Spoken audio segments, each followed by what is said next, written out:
Good afternoon, everybody. President Trump campaigned on the promise to secure our homeland and deport violent alien criminals from our communities. That is why the American people overwhelmingly reelected him back to this office, and it's why the American people defeated the Democrat Party in devastating fashion.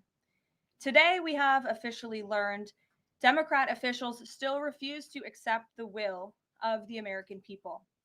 Maryland Democrat Senator Chris Van Hollen rushed to Dulles Airport this morning to fly to El Salvador, potentially using taxpayer dollars, to demand the release of deported illegal alien MS 13 terrorists. The Democrats and the media in this room have continually and wrongly labeled Kilmar Abrego Garcia as a Maryland father. There is no Maryland father. Let me reiterate. Kilmar Abrego Garcia is an illegal alien, MS 13 gang member, and foreign terrorist who was deported back to his home country. And when Kilmar Abrego Garcia was originally arrested, he was wearing a sweatshirt with rolls of money covering the ears, mouth, and eyes of presidents on various currency denominations. This is a known MS 13 gang symbol of hear no evil, speak no evil, see no evil. Abrego Garcia was also arrested with two other well known members of the vicious MS 13 gang. And two separate judges found that Abrego Garcia was a member of MS 13, and that finding has never been disputed. And just this morning, it was revealed through Maryland court documents that Abrego Garcia's wife petitioned for an order of protection against him for two instances of domestic violence in May of 2021. And here is the order right here. The court ordered that the respondent committed the following acts of abuse. Once in May of 2021, assault in any degree. And on May 4th of 2021, he punched and scratched his wife, ripped off her shirt, and grabbed and bruised her. This is from a court in Maryland.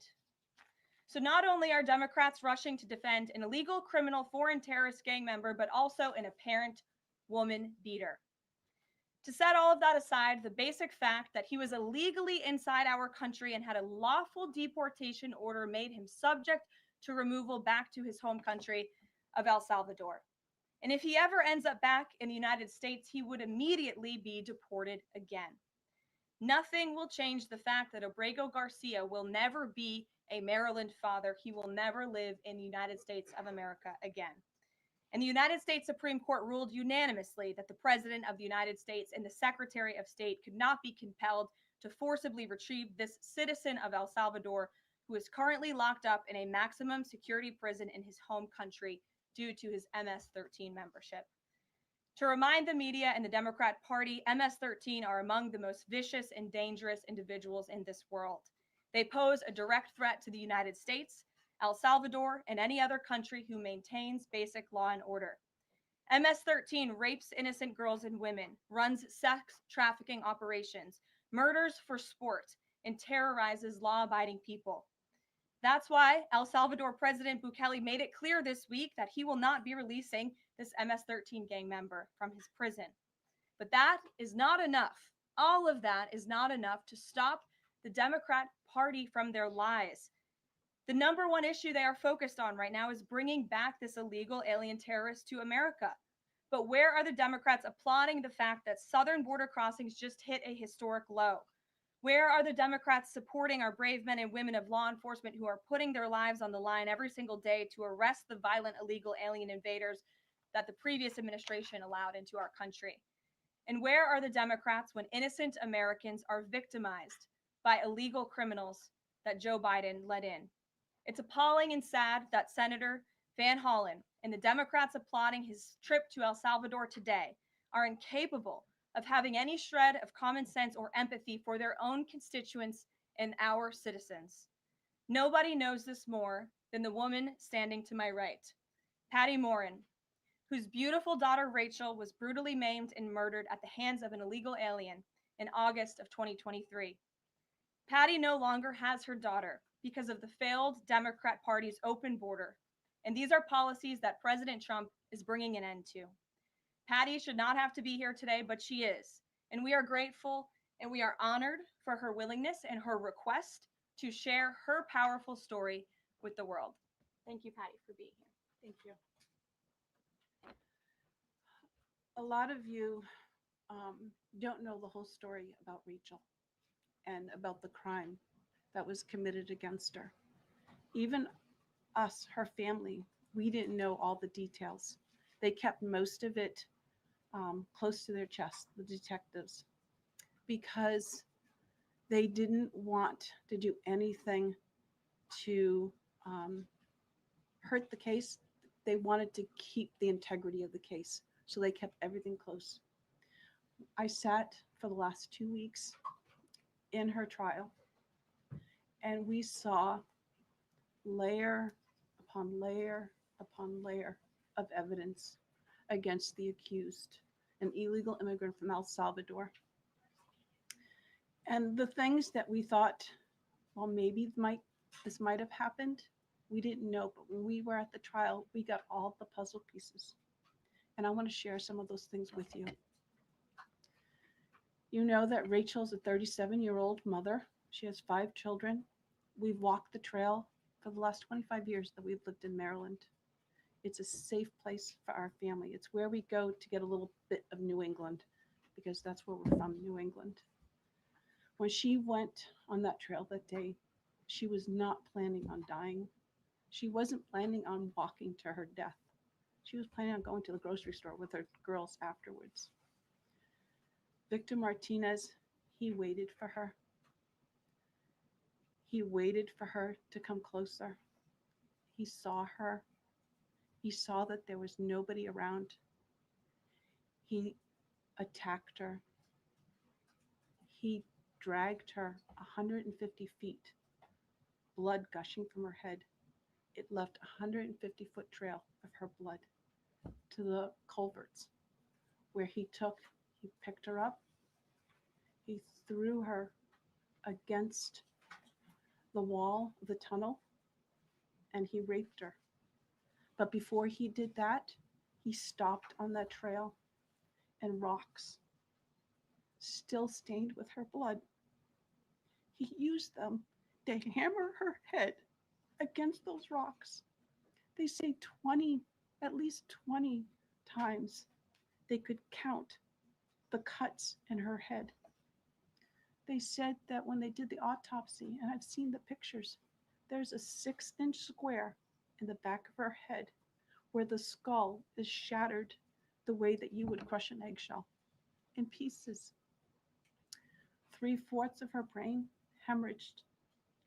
Her right and left side of her face bashed in.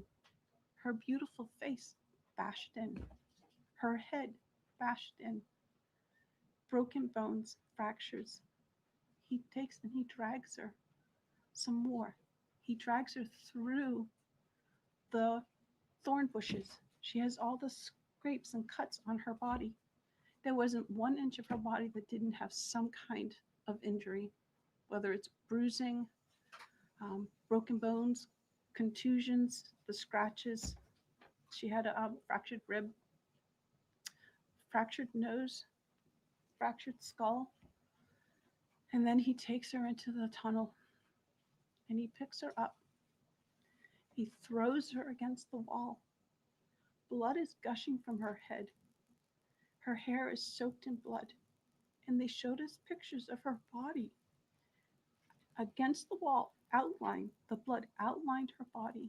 And you could see where the blood ran down around her as he was raping her. And then he threw her down and raped her some more. And then he strangled her because he didn't want her to be able to live to tell the story. They said that when they did the autopsy on her neck, that one of the things they do is they open up the neck and they look to see how far the injury is. And they went all the way down as far as an injury is possible, hemorrhaging in the muscles because of how strong and violent the group was around her. These are the kind of people that have no compulsion. Like, to them, this is nothing. And when he was sitting in the courtroom He actually looked like he thought he was going to be set free. There was no remorse on his face at all.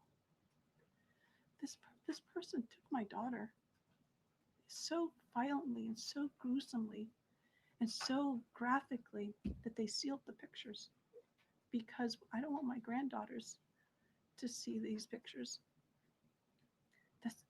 These are the kind of criminals President Trump wants to remove from our country. These are the kind of criminals that we need to remove from our country. We are American citizens. Why should we allow people like this, violent criminals that have no conscience at all, to murder our mothers, our sisters, our daughters? What? I don't understand why there's even any kind of problem with this. And it's not that it's political, like the left or the right, although I understand different parties have used it in the past. But we have to look at it as we are American citizens. We need to protect our families, our borders, our children. I don't care about politics. Well, I do, but I want to preserve life. And that's the only reason why I have taken and spoken about Rachel all this time. If you're a mother here in the room, can you imagine standing there alive? You're alive, and someone comes and puts their hands into your chest and rips out your heart? That's what it feels like. It feels like a part of you is being ripped out of you. You can't even describe the pain. Just like you can't describe to your husband what it feels like to carry a baby in your womb, or to feel those first kicks, or to know just intuitively if it's a boy or a girl. It's only a thing that a mother knows. Why are we not protecting the American citizens? It's just common sense. Why are we not protecting our children? And to have a senator from Maryland who didn't even acknowledge or barely acknowledged my daughter and the brutal death that she endured, leaving her 5 children without a mother and now a grandbaby without a grandmother, so that he can use my taxpayer money to fly to El Salvador to bring back someone that's not even an American citizen.